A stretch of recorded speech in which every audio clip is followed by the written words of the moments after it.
We've used this lead generation strategy to generate hundreds of thousands of dollars for our clients, like Deep Social Brands, who added $270,000 in revenue in 8 months, including even getting a client that's publicly listed on the stock market. And in this video, I'm going to break down step by step how you can implement this strategy into your business so that you can do the same. So let's not waste any of your time. Make sure you give me your full attention and let's hop right into the video. Okay, so ladies and gentlemen, this lead generation strategy will help you dominate 2025. I don't want to waste any of your time. Let's just get right into it. What exactly is the strategy that I'm talking about here? Well, you see, the strategy is having an offer that has relevance. Now, you might be like, okay, Aryan, what do you mean? What does that even mean? Like, what do you mean by that? Well, don't worry, I'll break it down. So by an offer that has relevance, here's what I mean. You have to have an offer that's relevant to your ideal prospect's pain points and desires. And the reason why this is important, especially when you're doing outbound or any type of cold traffic lead generation, whether it's paid ads or outbound, is you're coming into their inbox or you're coming into their feed, or if you're running ads, as a stranger, right? They don't know who you are. They're just seeing your email. They're just seeing your ad. So why should they trust you, right? And the easiest way, or one of the easiest ways to build trust, other than having social proof, is by making sure that your message and your offer is relevant to them, right? If you can make it seem like you truly understand their pain points, you truly understand their desires, you will stand out versus everybody else that's also pitching them the same thing, right? Why? Because by having an offer that's relevant, you have something that is extremely crucial to what goes on in their day to day. Maybe they're dealing with a certain pain point every single day, and other people, they pitch them a solution, but they don't really have an offer that's relevant. But if you tie in a pain point to your offer and how you can solve that, it'll be more relevant to them, right? For example, if you're reaching out to small businesses and small businesses get pitched SEO all the time, right? Well, what's a pain point for a small business? Well, their competition is stealing all their customers, right? Let's say. And this small business owner, he gets pitched SEO all day, every day, right? They're like organic leads, organic leads, organic leads, right? Then one day he gets an email in his inbox that says, hey, looks like this competitor is beating you and taking your customers, so we can help you overtake them by using our SEO. All of a sudden, that offer, it's still the same thing. It's still SEO, right? That offer, though, because you tied in the competitor aspect, is a lot more relevant to them. Why? Because it's a pain point, or it's literally tackling a pain point or desire that they may have, right? So that's all it is. Have an offer that's relevant to your prospects' pain points and desires, and you will book meetings and have a lot of calls because your offer is truly relevant to what they're going through in their day-to-day. And then on top of this, everybody is using Hormozi's offer formula, right? Everybody's using this. We help X industry get Y result without Z pain point using mechanism. I'm sure you've heard of this, but everybody's using this exact same formula. And if you don't, and you have an offer that's more relevant, for example, the competitor example I gave you, you will stand out in the inbox. Nobody's doing this, right? Nobody's taking the extra step to make it more relevant. Everyone's just blasting out the same offer of we help roofers get 50 leads every month without referrals using our Google ads. Hey, don't get me wrong, that's a pretty good offer, but if everybody's all sending the same offer to the same target market, your target market seems like, okay, well, sounds good, but what's the difference between this and every other offer that I get, right? So that's how, this strategy will dominate, right? So how do you create relevance? I touched on it briefly, but you create relevance by doing deep market research onto what their pain points and desires have, having some type of personalization, and having precise targeting. And I'll go through step by step what all of these stuff means and how you can use them, right? So first thing, doing deep market research. Here's how you do it. This is important because if you really understand what they want and their current struggles, aka their pain points, you can write to excuse the spelling error here, but you can write to those exact specifics. And how you can do this is many ways. You can talk to your current customers. You can join groups or forums of where your current customers lie. For example, when we were doing lead generation for insurance agencies, those insurance agencies were reaching out to construction companies, right?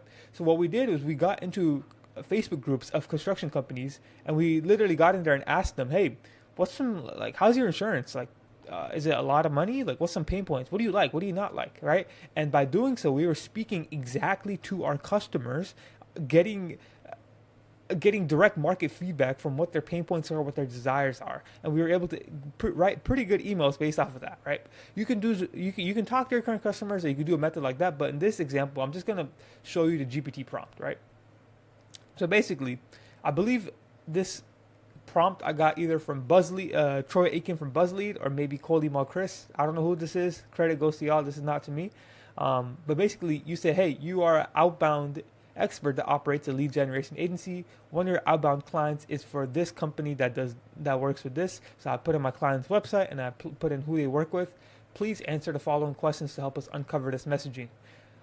And so say, how did they benefit from your offer? Well, and again, I'm having a lot of spelling errors here. How did they benefit from your offer? What pain points do they have that's relevant to your offer? What potential unique advantages do they receive from your offer? What specific result would they want from your offer? And it'll give you an entire thing of, hey, here's some uh, benefits that dental clinics get from my client's offer.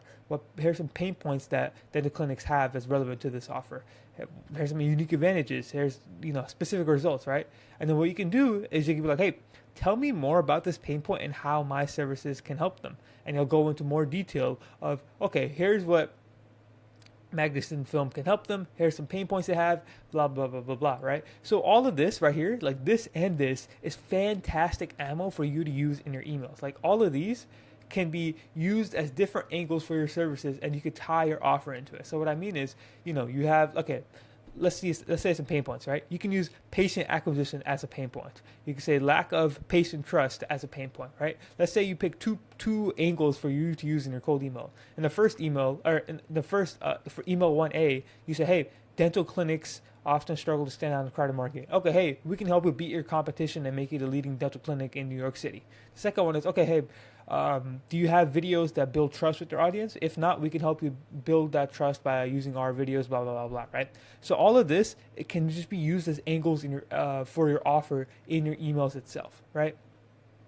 And this is, again, fantastic ammo. Write all of this down, pick like 2 or 3 angles here, and you'll be able to do deep market research and create an offer that's relevant to their pain point, rather than just saying, we help dental clinics get 33% more patients every month without using paid ads, using our video. Like, bro, that sounds so, it just sounds like everybody else. But if you say something like, hey, uh, you know, this competitor and this competitor look like the top dental clinics in your area according to Google, we can help you beat them by using our studio quality videos. We helped X company do this.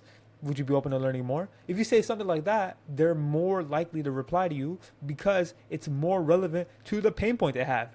Their pain point is not, their pain point. Their pain point is getting leads. But if you frame it and use it in a way that's position it in a way that's just like everybody else, you're going to get results just like everybody else, which is nothing. You're not booking meetings. But if you position it in a way that is different from everybody else, but also attacks their pain points and desires, you will book more meetings, right? So that's the first way you could do it. First way you could make your offer more relevant. The second way is personalization, right? Now, personalization, for the sake of personalization, can work, but it's iffy. Instead, you need to make it relevant to your offer. So here's what I mean, right? If you have an email that says something like, hey, I saw your LinkedIn post about this. I saw your LinkedIn post about your son graduating high school. Anyway, I want us to reach out because we can book you 10 to 20 calls a month. Like there's that personalization is just it's just wasted. It's not really like relevant to your offer, right? Now, if you have it in the PS line, that's a different story. But like I said, personalization for the sake of personalization can work, but it's mostly iffy. Instead, you have to make it relevant to your offer. So here's how, right? And I believe I have 2 ways here. So the first context I'm going to give you here is for one of our clients who offers paid ads to dentists, right? You can tell a lot of our clients work with dentists. So here's what we did. So first, we did some market research, and we figured out that okay, dental clinics, one of their pain points is generating leads and helping and beating competition in their local area. So we used clay.com, which if you don't know what clay is, it's basically a sales tool that integrates with other sales tools such as OpenAI, Apollo, Smart Lead Magic, all these other sales tools. And you can basically use the API keys from the other sales tools to use it in clay and just combine it into one. So what I mean is like you can use Apollo and GPT all in one app, basically. That's how you could think of it, right? So what we did was, okay, we said, okay, GPT, take a look at this company and find me the local competitors in their area. And because that's a pain point that they have, you just saw the earlier message where it said dental clinics struggle with standing out from the competition. So we said, hey, find me a pain point that they have, or find me some competition that they have, right? And it went to this company's website, found Absolute Dental in Las Vegas Modern Dentistry as a competitor, right? Then what we did was we said, okay, GPT, take a look at this dental clinic's website and give me an idea of their most desirable lead or most desirable type of patient that they would want. What type of patient would this dental clinic most want based off of what they offer on their website? So I went to this this clinic's website, and it said, okay, this clinic really would probably want Invisalign consult leads. And then it did that for all three. And they're all orthodontic clinics, I believe. So they all deal with like braces and like that type of thing. I'm not a dentist. But they all wanted Invisalign consults because they're all orthodontic clinics, right? And so for every single one, it said Invisalign consults, right? So I'm sure you're starting to see the point here. This offer right here is really, really relevant because this type of personalization works really good. So look, using this company's website, find me their competitors in their city and state. Simply output the competitor's name and give me the two most likely competitors, right? And again, you can just take this prompt, like take it, use it in clay, take it. This works really well when you're targeting a lot of local small businesses. So all you Google ads, SEO agencies, even paid ads, use this offer. As well as this works really well in general when the industry that you're targeting struggles with the pain point of competitors, right? So here's basically how we found the competitors, and then again, here's basically how we found the orthodontic clinic high ticket service. So like desirable, expensive type of treatment, right? Then the actual email itself says something like this, right? So we're offering paid ads to dentists. Remember, if we could get you 20 to 40 new Invisalign consults every 90 days, would you be interested? P.S. This would also help you beat this company and this company who seem to be the top orthodontist in your area, right? So you see here the other way of using personalization of just, hey, I saw that you're posting on this on LinkedIn, or I saw that your son recently graduated. Would you want 20 to 40 new Invisalign consults? If we went something like that, that would not have worked. But this type of personalization of, hey, looks like this company and this company are the number one dental clinics in your area. Would you want this specific type of lead, which I know I've done the research on, every 90 days, right? So you can see how this is a lot more relevant to what they want because this is literally desirable for them, and this is a pain point they want to solve. So it's like desire, pain point, like this script prints because it's literally going into their desire and their pain point. So copy this, right? So that's the second way you can do it. Personalization by making it relevant to what they want. Another way is, I believe, I have one more. This one is a video offer to surgeons, right? So what we did was, when you have any type of video, we said, hey, I want you to act as a founder who's reaching out to plastic surgeons to try to pitch your videos. For these marketing people to reply to you, you need to show that you've done your research. The best way to do this is taking a look at their website and mentioning one of their case studies and testimonials. I want you to visit this company's website to find a case study or testimonial. And I believe I got this prompt from Oscar Moen. Shout out Oscar. And then we just said, hey, go to this company's website and find me like a case study or testimonial that they had, right? And then we used that case study or testimonial and tie it to our offer. Our offer is video, right? So watch how we tied it, right? Hey, name saw the testimonial that Sarah left about Dr. Whoever that helped her with breast reduction. We can turn your best testimonials like these into engaging videos so that you can build trust with patients and stand out amongst other clinics. We recently helped this company do this. Can I send it to you to show you so you can see what we can do, right? So you can see again, this personalization is highly relevant, right? This is highly relevant because you're literally tying your offer into it. You're offering videos, right? How do you make a personalization that's relevant to your ICP? You basically just say, hey, I saw this testimonial or I saw this case study you had on your website. We can turn that case study like that into a customer story video, right? So you can see how it's extremely relevant to who you're reaching out to, right? This is how you create relevance. This is how you stand out in the inbox. Now imagine we were to come in here and say, hey, we will get you 33% more surgeon patients by using our videos, right? That wouldn't really stand out. That's the Hermosi offer. That's what everybody's pitching. But now that it's more relevant to what they want, it prints. It absolutely prints, right? And finally, the last way you can create relevance is by targeting, right? So if you can write to one specific persona that deals with a certain pain point or desire, it'll be super easy to write emails, get specific on your ICP, and leverage trigger points, right? So what I mean by this is if you only are reaching out to CMOs of insurance companies that have over 100 to that have in between 100 to 200 employees that use a certain software, that use like Salesforce, let's say. I don't know why they would. No, they use HubSpot, let's say, right? That it would be super easy to write the emails to because you know what all of them would go through, right? It's super easy to, you're just writing to one specific persona, right? So if you can get super specific on your ICP and leverage trigger points, which I'll show you here, you can quite literally write to one specific type of person and book a lot of meetings. So here's what I mean, right? So for context, this client sells metaphysical candles and wants to get in other metaphysical stores so that they can sell their candles there. So if you don't know what like a metaphysical candle is, it's basically a like a spiritual candle, right? And they have an online store and they want to get into other like spiritual stores, like physical stores, so that they can sell their candles there, right? That's pretty much the context. So here's what we did first, right? So first we took a look at this website and we just said, hey, can you rate this lead based on how likely it is that they are a metaphysical store, right? So I rated it on 1 to 10 on how likely it is, right?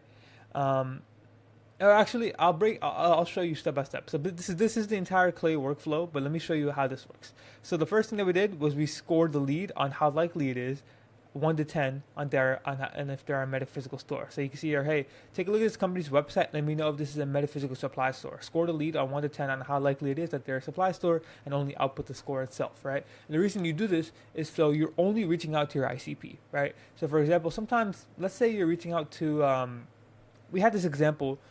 We had this problem one time where we were reaching out to real estate companies, right?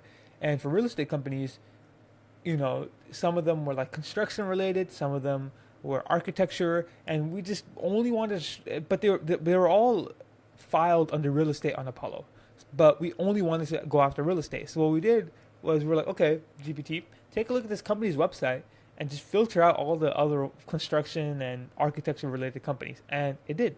And so we only got real estate firms and companies, right? So that allowed us to have better targeting. And the same thing is here. We're just targeting, we're just making sure our targeting is precise and on point, because if in our emails we're saying, hey, we help real estate companies do blah, blah, blah, blah, but then we're reaching out to a construction company, they're just going to mark our email as spam, and then our emails and domains will go to shit, and it will not be good, right? So same thing here. So that's the first step that we did, which is right here. Then what we did was we said, okay, this client specifically wanted to go after companies that had the technology of Shopify or like WooCommerce, right? That means that they're selling they have a physical store and they're selling something online, and they're using Shopify and WooCommerce and Wix e-commerce, right?